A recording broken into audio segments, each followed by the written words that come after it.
What if saving your marriage didn't depend on your spouse changing first? In today's episode, we have a marriage coach who shares how one person's decision to grow can completely transform a home. From disconnect to connection, from stress to purpose. This episode will give you more hope again about the power of one choice to change everything. Stay tuned.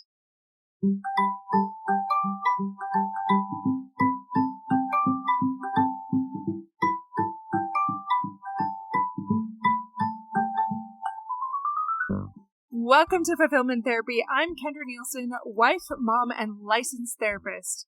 Do you ever feel like you're doing everything right, but you're still exhausted and empty? Did you think life, marriage, and parenting would be simpler and more rewarding? Sometimes you just want to crawl back into bed and lose yourself in screen time and chocolate, rather than face that personal or family stress. You are not alone. This podcast helps you break free of the rat race and build a richer, more meaningful life, flourishing incrementally and realistically, improving your mental health and wellness, and living with deeper purpose beyond the mundane, no matter where you are in life's journey.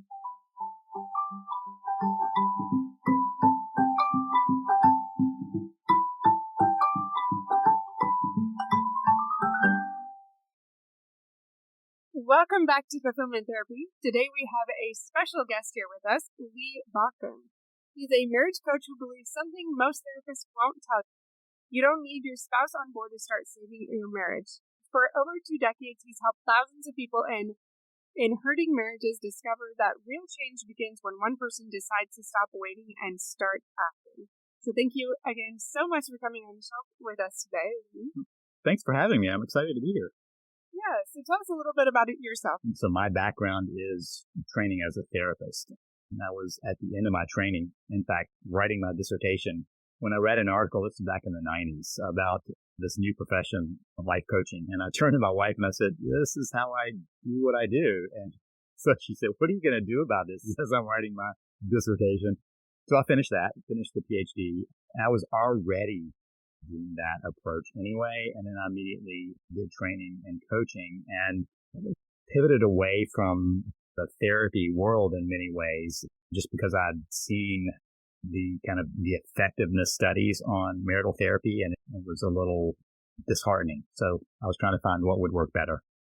That's interesting because I was looking into life coaching before that too, and we're never really sure if it was going to be a trend or if it's going to be something that stayed. And I've been told that I'm more directive sometimes, which is more of a coaching thing. More so coach. I definitely know what you're saying. You only have so much time, or solution-focused brief therapy, so something brief and getting it done. You're definitely speaking my language. I can understand the benefits really of both, but I get what you're saying about coaching. So you went to this realm, you had the education and all this to back it, and then you went into life coaching pretty quickly. Part of what you just said is part of my frustration. A lot of the training in therapy is you've got to be neutral. And my belief when you're working with couples is that you need to be pro-relationship. And that is until you see what can be done in the relationship. You know, I always talk about if I go to a doctor and I got my arm hanging at this really weird angle and they look at it like, that's broken. Did you want to do something about it? I'm there because I want them to fix that. And that's why people go to therapy, to see what can be done. And then they have this neutral place. First, I was already going, I'm pro-relationship, but let's also figure out what can happen within that. The second piece is the other piece we mentioned, that directive piece. I believe a lot of people are struggling in relationships because they don't know how to have a good relationship. They need a roadmap. So if all I can say is, how do you feel about that? Can you tell me more about what happened there? They're stuck because they don't know how to get past where they are. And so part of what I kept trying to do was to find ways to help people actually have a roadmap, to find ways of actually moving forward. And that's what ended up being kind of the first thing that I created to save the marriage system. That sounds incredible. I love how you focus on that pro-relationship part. That is, you're right, a difficult aspect of therapy is I almost feel sometimes that it's more trendy or popular to be a little more passive instead of being more assertive and directive and helping them in ways that would most benefit them. I love your analogy too. Tell us what you see often when you work with clients, with couples predominantly. Is that right? So actually I work on relationships, but I work with whoever shows up for that. I have a basic rule, and this is going to click us back into a therapy issue, but a basic rule is that in order for me to see people, they have to be willing to move forward. That doesn't mean they have to be willing to say, I'm in this regardless, but to be able to move forward. And that may be one person. It may be two, but that's the ground rule. If I've got a couple in, they are both ready to make some action to move forward. The reason is because I had a lot of times when I would see someone dragged into therapy and they were there begrudgingly at best, which meant that they would often try to prove why this wasn't going to work. And all they were doing was building their case stronger. Now in front of a professional, the person who's supposed to know, they're building their case stronger against how it can't work forward. And so it actually ended up being counterproductive. As I watched it, I would just watch this distancing that was happening right in front of me. And so I decided that I would work with whoever was ready to move forward, which was the advantage. You can't do marital therapy with one person. You can do relationship coaching, though, with whoever wants to show up. So you've been doing this for a while then, and are you starting to see some patterns emerge of these main things that people are coming to you for that are stuck points? If you were to put those in just a few of them, what would you say to that? Yeah, and so let's back up and I'll tell you what I think is the core problem that gets marriages in trouble. And then we can point to the fact that when people are coming in with a complaint, it's often a symptom of this core problem. So let's track back. Couples get together, find each other, are connecting, attracted to each other, and put a lot of energy and momentum into that. And so they build up their relationship, and at some point they go, let's make this forever. For life anyway, right? That's the kind of the vows they're walking down for. And so they make this vow to be in this relationship for life. And then they go to do that. And I'm not saying this happens the day after the wedding or even a month after the wedding or 6 months. There's not a time, but there's a point, and it's not a stage. It's a point when they go, okay, we've got this. Now we need to do whatever, parenting, career, sometimes both, deal with aging parents, all these other things. And so they're like, let's hit the pause button. And it's not a conscious choice. They don't sit down and say, let's do this. It's just, it happens. So they subconsciously hit the pause button and think that they will get back to their relationship when whatever. And they have this momentum coming in that feels like we've got the love. We've got this already nailed down. And I know that because I did a lot of premarital work, and I would ask the question, why do you think you're going to beat the statistics? What is it that needs of that? And they're like, oh, we've got the real love. We've already got this beat. We don't have what happened to these other people. We really have love. And I would see the same thing happen with them because they thought they had it, so that would take care of itself. Now we'll do these other things. Relationships have only two paths. They're either growing and expanding or shrinking and dying. Hit the pause button, you're shrinking and risking the death of the relationship. So as they go on, thinking with the best of intentions, we'll get back to us after, and it's always this point in the future when the kids are out of diapers, in school, out of school, on and on it goes. When my career is at this point or this point, and on it goes. And they're building in the habits of disconnection instead of the habits of connection that they spent all that time building. They're changing those habits to habits of disconnection. So then you see the symptoms. So when people come in, they often name these. They're fighting about money or parenting or sex or something, and they're all symptoms of that disconnection. So for me, watching even the symptomology, I'm just going, okay, let's track back. The disconnection happened. And what's important about that is both people are part of that process. I think there are two different ways it happens, but either way, they end up in both people paused in the relationship until one of them goes, this isn't good. I'm finding my connection somewhere else. What about those couples that they feel like, hey, you know what, we're around each other a lot, we get plenty of time together, but it's not that. Like they're arguing, yeah, we have all this quality time, but they are still not really feeling it. What would you say to them? A lot of times I see them say they have time together, but it isn't actually quality time. They're having conversations about the kids, about the schedule, about these things, but they're not about us like it was when they were getting to know each other. And so there are 3 levels of connection. And when I start talking to them, I realize that what conversations they are having, if they're having conversations instead of just sitting on the couch together with both people having a device out or something like that, if they are having these conversations, they are often missing these 3 areas. So just go through them and then we can, because that actually helps create some targets for people who are disconnected. So the first one's physical connection. Physical connection, when I say it, people are like, oh, you mean sex? And my response is no, but yes, that is one way. But there are lots of other ways of being physically connected. So any loving touch. Clementine, my puppy, is beside me right now, and she's sleeping, but she likes to be up against me because that's her understanding of connection. I'll be up against you, and that's connection. Same with humans. We know it at a basic level from being a baby, that hold, that just being held is part of that feeling connected. And so any loving touch, that's when it's, yeah, sure, sex, but also hugs, kisses, hand holding, pats, all of that. That's nonverbal. The second one is emotional connection. And that is nonverbal and verbal. Because we're sitting here talking and you seem to be in agreement with me as you're nodding your head. That's a nonverbal way of going, yeah, I get that. That's the nonverbal part of somebody being able to say, okay, you're looking at me, you're attending to me, you're responding to me.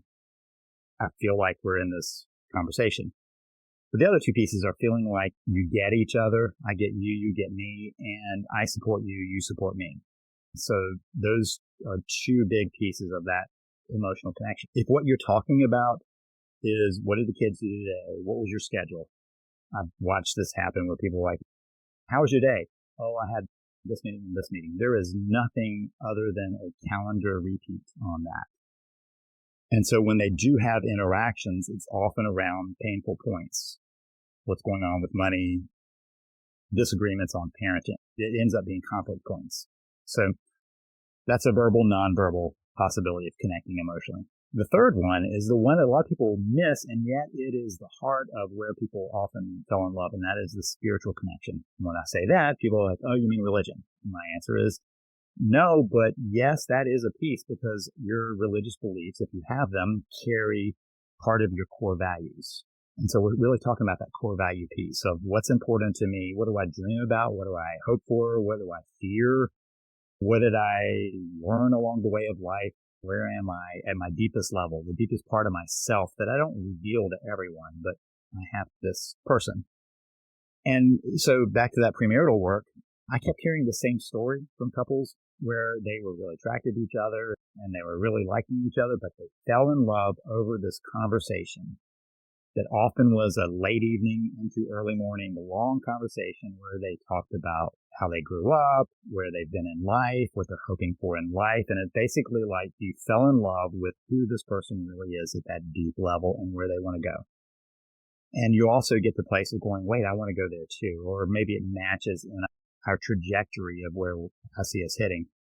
And because people often don't recognize that as another level of connection, it's not surprising that they often had that conversation way back then, a few more times along the way, and they stopped having it. And yet those deeper part of ourselves is so important for being truly known, being accepted, being at that place of connection. And the fact that it changes over time. What I wanted in life when I had that conversation with my, at that time, girlfriend, I was 21, and that's changed over the years. And so for her too. And so if we're not having that conversation anymore, we don't know where we're thinking and what's important to us. And so that whole area is just lost for lots of couples. That's the disconnection points, the physical, the emotional, the spiritual. I like how you break it down into those 3 where we can do a self-check of where are we at with physical, emotional, and spiritual. And that you do put that spiritual aspect in there, those core values, which are so important.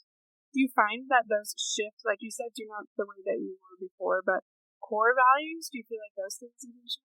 That's a great question.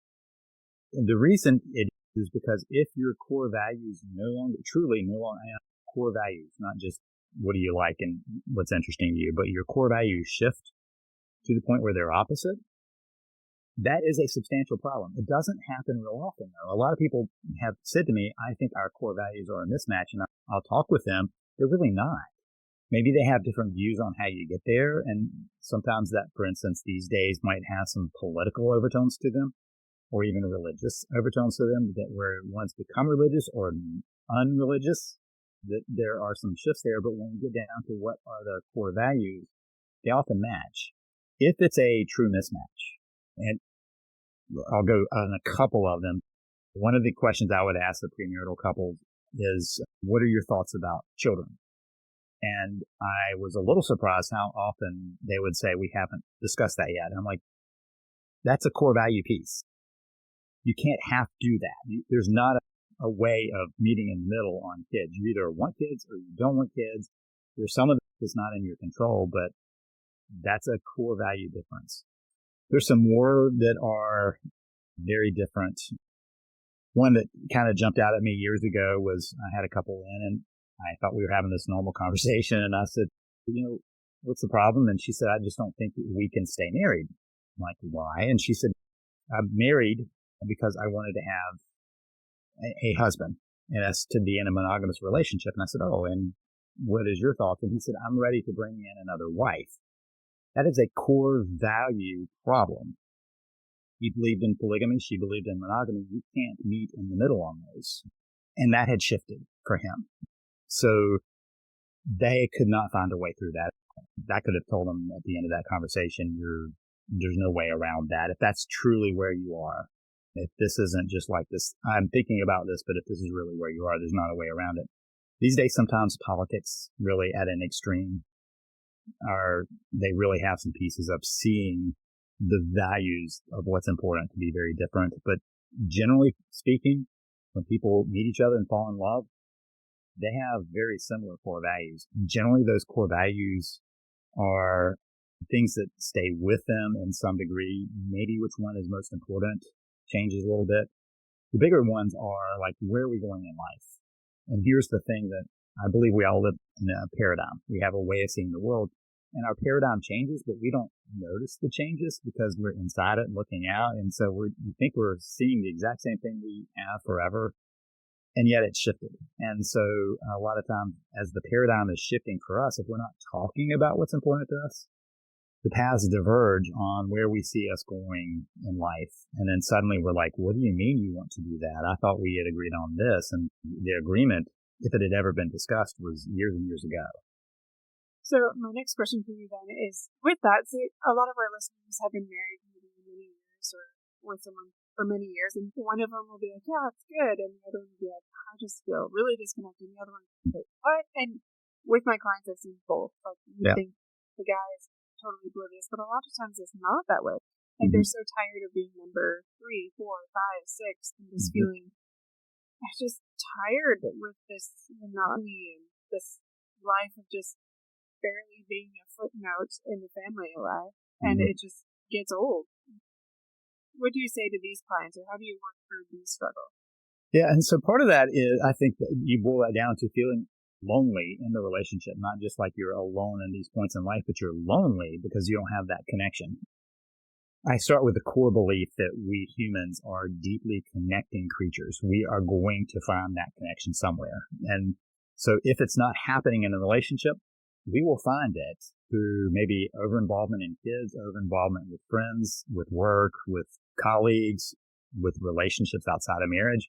All of those are attempts to fulfill that missing connection. And they sneak up on a lot of people, which is why sometimes one person's, I'm good. They're getting it somewhere. It's not in the relationship. They're getting it somewhere. And the problem is it's often in a safer zone that it feels being vulnerable in this relationship again, because now we have these disconnections and these habits of disconnection. And so it feels safer to invest in other places because you can walk away from that, for one thing. But in marriage, it is the place where that is potentially the highest point of connection in adulthood, and I believe as a healthy one it is, then that is stuck. And so many times it's the I'm good because I'm getting it elsewhere. Sometimes it's I'm good just because I'm no longer in that habit of connection, right? It's not like they're getting a lot of connection anywhere else. They're just floating along. And either way, part of what the person who is ready to make some action can do is start reconnecting, because we're in such need of connection. Many times, if you bring it back without overwhelming it, which is the big problem I see, people try too much. But if we bring it back slowly, bringing the system back online slowly, the other person doesn't even recognize sometimes that's what's happening, but they're attracted to it because we want that connection. So rebuilding it slowly is often a way around the immediate response of I'm good, don't get near me. Lee, do you have any examples of that personally or otherwise where you can reconnect in small ways without running too fast and something sustainable? So let's talk about some mistakes that people make, and then we'll get around to what do you do. This is where I see people go, oh, we're going to do date night. We're going to go away for a romantic weekend. We're going to do like a couples retreat. Those big things that are too much connection for a disconnected relationship. And there's the pursuer-distancer dynamic. So I call it the chaser-spacer dynamic.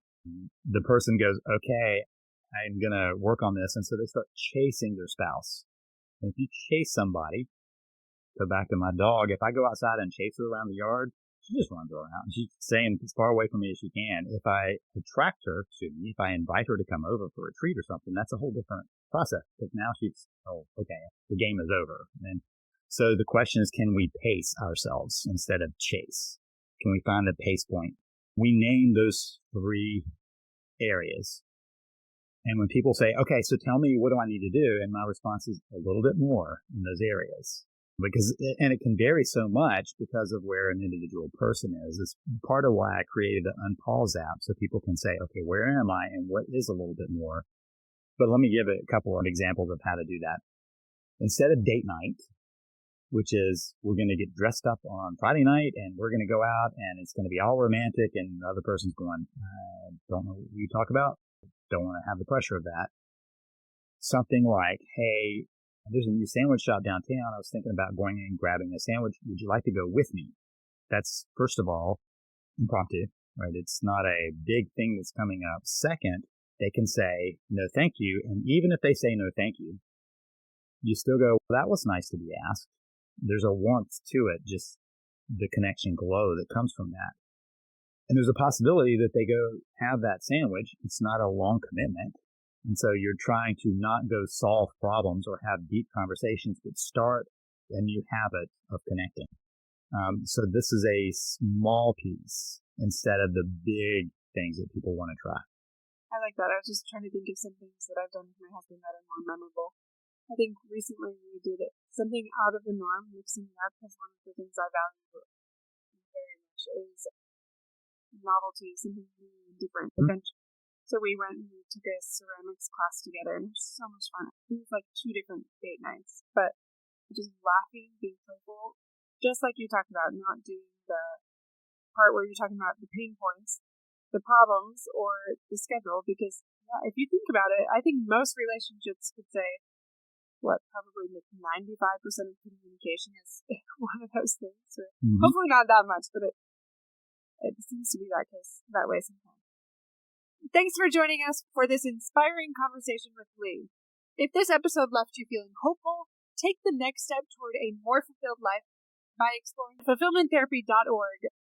And if you enjoyed today's show, please leave us a review on Apple Podcasts or share this episode with a friend. It's one of the best ways to help our mission grow. I'll see you back here shortly for part 2.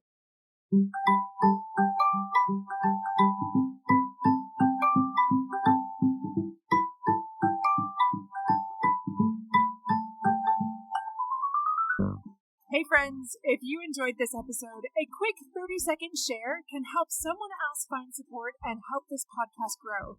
Leaving a review on Apple Podcasts boosts visibility and keeps the show alive. Your simple acts make a big difference. I'll see you back here each week for more life-changing episodes.